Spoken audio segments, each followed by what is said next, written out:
नमस्कार दोस्तों, स्वागत है आपका हमारे यूट्यूब चैनल स्टडी 502 पर। फ्रेंड्स, इस वीडियो में आपके लिए लेकर आया हूं कोशिका से संबंधित महत्वपूर्ण प्रश्न। अगर आप किसी भी कम्पिटिटिव एग्जाम की तैयारी कर रहे हो तो यह वीडियो आपके लिए काफ़ी महत्वपूर्ण रहने वाला है। इस वीडियो में मैंने कोशिका विज्ञान से संबंधित बनने वाले सभी महत्वपूर्ण प्रश्न इंक्लूड किए हैं। वीडियो को शुरू से लेकर अंत तक जरूर देखें। दोस्तों, अगर आप हमारे चैनल पर नए हो तो चैनल को सब्सक्राइब कर दीजिए और बेल आइकन को प्रेस कर दीजिए। चलिए दोस्तों, वीडियो स्टार्ट करते हैं। पहला क्वेश्चन है, कोशिका को सर्वप्रथम किसने देखा था? दोस्तों, जो कोशिका है, कोशिका मतलब जो सेल्स है, सेल्स को सर्वप्रथम किसने देखा था?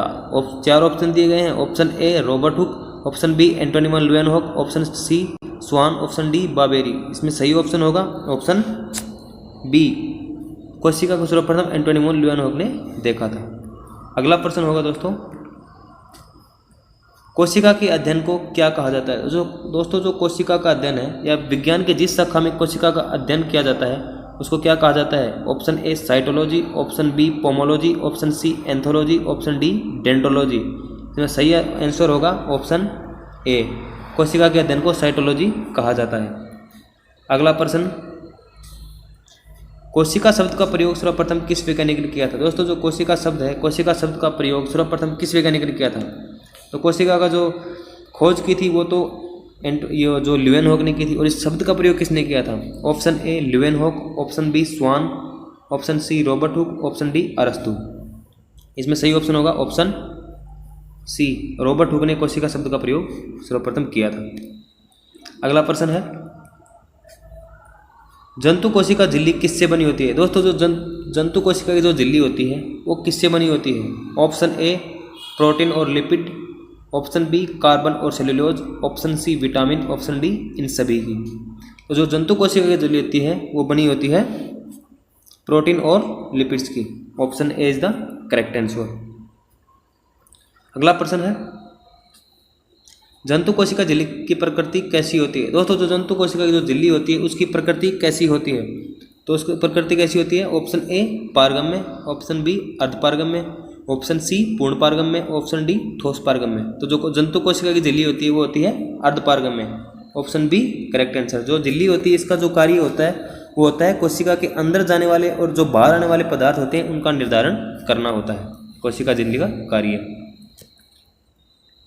अगला प्रश्न है, कोशिका द्रव्य में जल की मात्रा लगभग कितनी होती है? दोस्तों, जो कोशिका द्रव्य होता है, कोशिका द्रव्य में कितना परसेंट जल होता है? जल की मात्रा कितनी होती है? Option A 60%, option B 80%, option C 40%, option D 50%। इसमें सही आंसर होगा ऑप्शन बी, कोशिका द्रव्य में जल की मात्रा 80% होती है।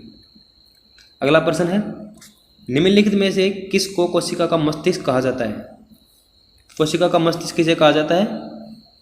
ऑप्शन ए केंद्रक, ऑप्शन बी गोल्जिकाय, ऑप्शन सी राइबोसोम, ऑप्शन डी माइटोकॉन्ड्रिया। इसमें जो कोशिका का मस्तिष्क कहा जाता है वो कहा जाता है ऑप्शन ए, केंद्रक को कोशिका का मस्तिष्क कहा जाता है, क्योंकि केंद्रक से ही कोशिका का पूर्ण संचालन होता है, इसलिए कोशिका का मस्तिष्क केंद्रक को कहा जाता है।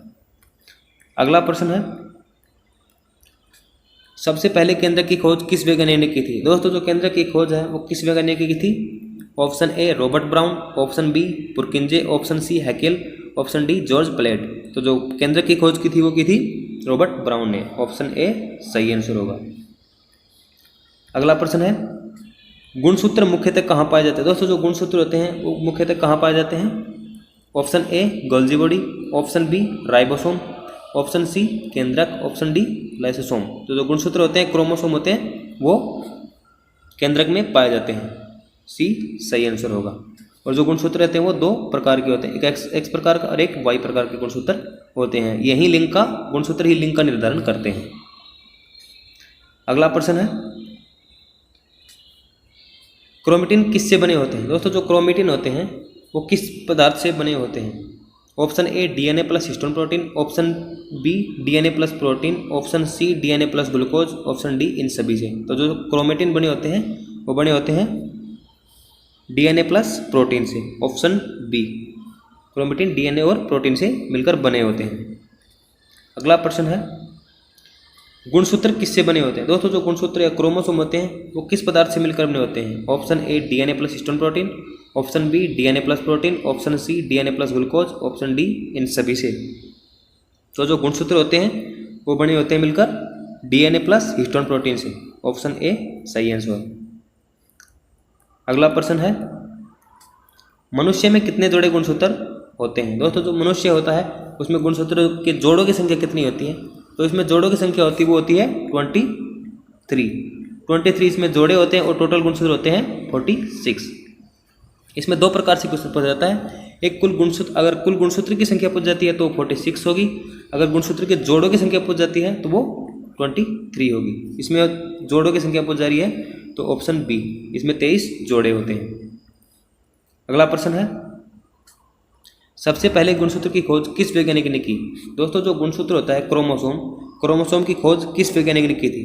तो ऑप्शन ए Robert Brown, option b Haeckel, option b c Wilhelm von Nageli, option D George Palade. Option c जो है विल्हेल्म वॉन नागेली ने गुणसूत्र की खोज की थी।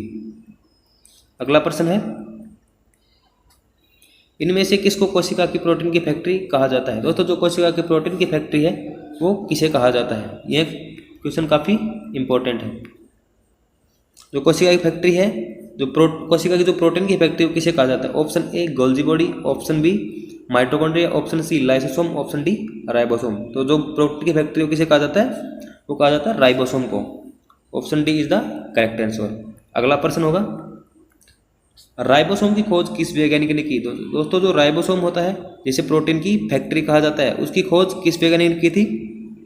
ऑप्शन ए Robert Brown, option b Haeckel, option सी simper, option D George Palade. तो जो राइबोसोम होता है इसकी खोज की थी वो की थी जॉर्ज प्लाडे ने। अगला प्रश्न है, राइबोसोम का नामकरण किस वैज्ञानिक ने किया? दोस्तों जो राइबोसोम होता है इसका जो नामकरण किया था वो किस वैज्ञानिक ने किया था? Option b Robert Brown, option ए Robert Brown, option b Haeckel, option सी Richard B Robert, option D George Palade. तो इसमें जो सही आंसर होगा वो होगा ऑप्शन सी, रिचर्ड बी रॉबर्ट ने राइबोसोम का नामकरण किया था। अगला प्रश्न होगा, निम्न में से किसे कोशिका की आत्मघाती थैली कहा जाता है? आत्मघाती थैली या सुसाइड बैग कहा जाता है, इसको सुसाइड बैग भी बोलते हैं। कोशिका का जो सुसाइड बैग वो किसे कहा जाता है? Option A Golgi body, option B ribosome, option C mitochondria, option D lysosome. तो जो लाइसोसोम होता है ऑप्शन डी, इसे कोशिका की आत्महत्या की थैली या सुसाइड बैग भी कहा जाता है। अगला प्रश्न है, लाइसोसोम की खोज किसने की थी? दोस्तों जो लाइसोसोम होता है या कोशिका की जो आत्महत्या की थैली होती है उसकी खोज किसने की थी? ऑप्शन ए पुरकिंजे, ऑप्शन बी कालबेंडा, ऑप्शन सी डी डुबे, ऑप्शन डी जॉर्ज प्लाडे। तो इसमें ऑप्शन सी सही होगा, डी डुबे ने लाइसोसोम की खोज की थी। अगला प्रश्न है, कोशिकाओं का यातायात प्रबंधक किसे कहा जाता है? दोस्तों जो कोशिका होती है कोशिका का यातायात प्रबंधक कहा जाता है वो किसे कहा जाता है? Option A Golgi body, option B ribosome, option C mitochondria, option D lysosome. तो जो कोशिका का यातायात प्रबंधक होता है वो किसे कहा जाता है? वो कहा जाता है ऑप्शन ए, गोल्जी बॉडी को कोशिका का यातायात प्रबंधक कहा जाता है। अगला प्रश्न होगा, निम्न में से किसको कोशिका का बिजली ग्रह कहा जाता है? निम्न में से किसको कोशिका का बिजली ग्रह या पावर हाउस कहा जाता है? Option A Golgi body, option B ribosome, option C mitochondria, option D lysosome. यह क्वेश्चन भी परीक्षा की दृष्टि से इंपॉर्टेंट है। इसमें ऑप्शन सी सही होगा, माइटोकॉन्ड्रिया कोशिका का बिजली ग्रह या cells of power house of cells कहा जाता है। अगला प्रश्न है, ग्लूकोज के एक अणु का पूर्ण ऑक्सीकरण होने पर कितनी एटीपी ऊर्जा प्राप्त होती है? दोस्तों जब ग्लूकोज के एक अणु का पूर्ण ऑक्सीकरण होता है तो उसमें कितनी एटीपी ऊर्जा प्राप्त होती है? एटीपी की फुल फॉर्म होती है एडेनोसिन ट्राइफॉस्फेट। एटीपी की फुल फॉर्म होती है। कितनी एटीपी ऊर्जा प्राप्त होती है? Option A 2, option B 36, option C 4, option D 38। Option D सही होगा। जब ग्लूकोज के एक अणु का पूर्ण ऑक्सीकरण होता है तो उससे 38 एटीपी अणु ऊर्जा प्राप्त होती है। अगला प्रश्न है, कोशिका में केंद्रक के बाहर डीएनए कहाँ पाया जाता है? दोस्तों जो कोशिका होती है कोशिका में जो केंद्रक होता है, केंद्रक के बाहर जो डीएनए पाया जाता है वो कहाँ पाया जाता है? डीएनए की फुल फॉर्म होती है डीऑक्सीराइबोज न्यूक्लिक अम्ल। यह कहाँ पाया जाता है? Option A Golgi body, option B lysosome, option C ribosome, option D mitochondria. तो कोशिका में केंद्र के बाहर जो डीएनए पाया जाता है वो पाया जाता है माइटोकॉन्ड्रिया में। ऑप्शन डी सही आंसर। अगला प्रश्न है, माइटोकॉन्ड्रिया की खोज किस वैज्ञानिक ने की? दोस्तों जो माइटोकॉन्ड्रिया होता है जो कोशिका का बिजली ग्रह होता है, इसकी खोज कौन से वैज्ञानिक ने की थी? ऑप्शन ए Robert Hooke, option B Leeuwenhoek, option सी Richard Altmann, option D Schleiden. तो जो माइटोकॉन्ड्रिया की खोज है वो किसने की थी? वो की थी ऑप्शन सी रिचर्ड अल्टमैन ने माइटोकॉन्ड्रिया की खोज की थी। अगला प्रश्न है, माइटोकॉन्ड्रिया का नामकरण किस वैज्ञानिक ने किया? दोस्तों जो माइटोकॉन्ड्रिया होता है इसकी खोज तो अल्टमैन ने की थी, और इसका जो नामकरण किया था या माइटोकॉन्ड्रिया नाम दिया था वो किसने दिया था? ऑप्शन ए पुरकिंजे, ऑप्शन बी कालबेंडा, ऑप्शन सी सिम्पर, ऑप्शन डी जॉर्ज प्लेडेव। तो इसमें सही आंसर होगा ऑप्शन बी, कालबेंडा ने माइटोकॉन्ड्रिया नाम दिया था। अगला प्रश्न है, कोशिका केंद्र के अध्ययन को क्या कहा जाता है? दोस्तों जो कोशिका का जो केंद्र का जो अध्ययन होता है वो विज्ञान की कौन सी शाखा में होता है या उसे क्या कहा जाता है? Option A cryology, option B cytology, option C neology, option D octology. तो कोशिका केंद्र के अध्ययन को क्रायोलॉजी कहा जाता है। ऑप्शन ए सही आंसर। अगला प्रश्न था, सबसे छोटी कोशिका कौन सी है? दोस्तों जो सबसे छोटी कोशिका है वह कौन सी है? वो है ऑप्शन ए तंत्रिका तंत्र, option B microplasma, option C हरित शैवाल, ऑप्शन डी शुतुरमुर्ग का अंडा। तो सबसे छोटी कोशिका होती है ऑप्शन बी माइक्रोप्लाज्मा सबसे छोटी कोशिका होती है। अगला प्रश्न है, सबसे लंबी कोशिका कौन सी है? दोस्तों जो सबसे लंबी कोशिका है वह कौन सी है? ऑप्शन ए तंत्रिका तंत्र, option B microplasma, option C हरित शैवाल, ऑप्शन डी शुतुरमुर्ग का अंडा। इसमें सबसे लंबी कोशिका पूछी गई है, तो सबसे जो लंबी कोशिका होती है ऑप्शन ए तंत्रिका तंत्र सबसे लंबी कोशिका है। ध्यान रखना दोस्तों, इसमें सबसे लंबी पूछी गई है, सबसे बड़ी नहीं। अगला प्रश्न है, सबसे बड़ी कोशिका कौन सी है? दोस्तों जो सबसे बड़ी कोशिका है वो कौन सी है? तो सबसे लंबी कोशिका तो तंत्रिका तंत्र है, सबसे छोटी कोशिका माइक्रोप्लाज्मा है, जो सबसे बड़ी कोशिका है वो होती है ऑप्शन डी शुतुरमुर्ग का अंडा सबसे बड़ी कोशिका है। अगला प्रश्न है, मानव शरीर की सबसे छोटी कोशिका कौन सी है? दोस्तों जो मानव शरीर होता है, मानव शरीर की जो सबसे छोटी कोशिका होती है वो कौन सी है? ऑप्शन ए शुक्राणु, ऑप्शन बी अंडाणु, option C RBC, option D तंत्रिका। तो मानव शरीर की सबसे छोटी कोशिका होती है ऑप्शन ए शुक्राणु मानव शरीर की सबसे छोटी कोशिका है।